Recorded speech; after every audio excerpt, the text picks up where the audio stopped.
بچہ: امی جان آپ تو کہتی تھی کہ پری اڑتی ہے۔ ماں: ہاں بیٹا اڑتی ہے۔ بچہ بولا: تو پھر ساتھ والی آنٹی کیوں نہیں اڑتی؟ ماں: بیٹا اسے پری کون کہتا ہے؟ بچہ بولا: امی پاپا اسے روز پری کہتے ہیں۔ ماں: لے پتر، آج تیرے پاپا کی بھی خیر نہیں اور اس پری کی بھی خیر نہیں۔ ایک مراسی کو پڑھنے کا بہت شوق تھا۔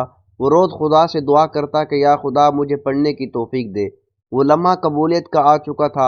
اب ماشاءاللہ وہ مراسی میری پوسٹ پڑھ رہا ہے۔ میرا ایک دوست کہتا تھا جان بھی مانگو گے تو حاضر ہے۔ آج وہ اپنی گرل فرینڈ کو جان کہتا ہے اور میں مانگوں تو مجھے گالیاں دیتا ہے۔ شیخ صاحب کی گرل فرینڈ ان کے گلے میں سونے کی چین دیکھ کر بولی: شیخ صاحب یہ مجھے دے دیں، جب بھی آپ کی یاد آیا کرے گی میں اسے دیکھ لیا کروں گا۔ شیخ صاحب بولے: تو اے سوچ کے یاد کر لیں کہ میں منگی سی انہیں دیتی نہیں۔ شکی بیوی کا شک دور کرنے کے لیے بیچارے شوہر نے داڑھی رکھ لی اور 5 وقت کی نماز کی پابندی بھی کر لی۔ نماز شوق سے پڑھنے لگا۔ بیوی فون پر سویلی کو بتا رہی تھی کمینہ اب حوروں کے چکر میں ہے۔ آج بڑے دنوں بعد بابا جی سے ملاقات ہوئی، سوچا کہ انمول بات ہی پوچھ لی جائے۔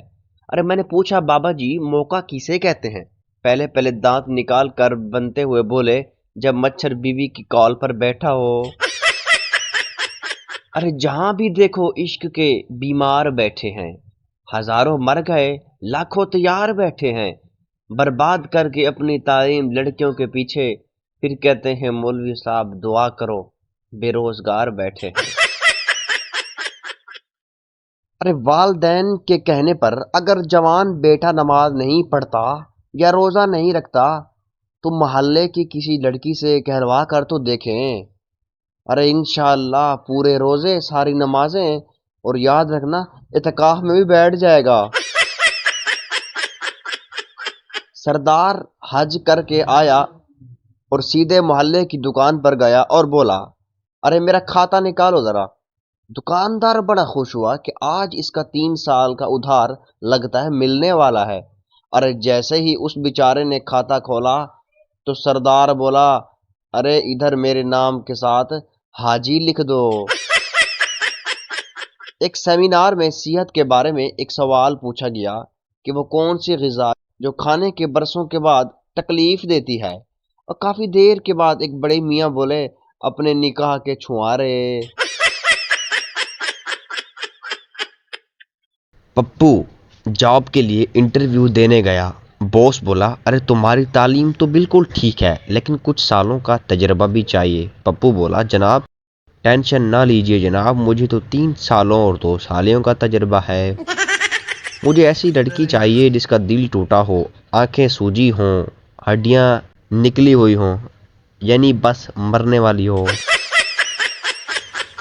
مجھے لمبی لمبی چھوڑنے کی عادت تھی، وہ لمبی تھی، میں نے اسے چھوڑ دیا۔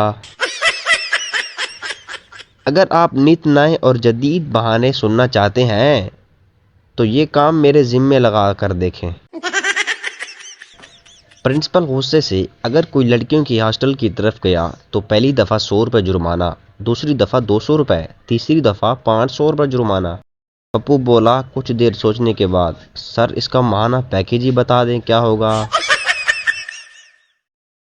ایک سردار بیچارہ بہت ٹینشن میں رہتا تھا۔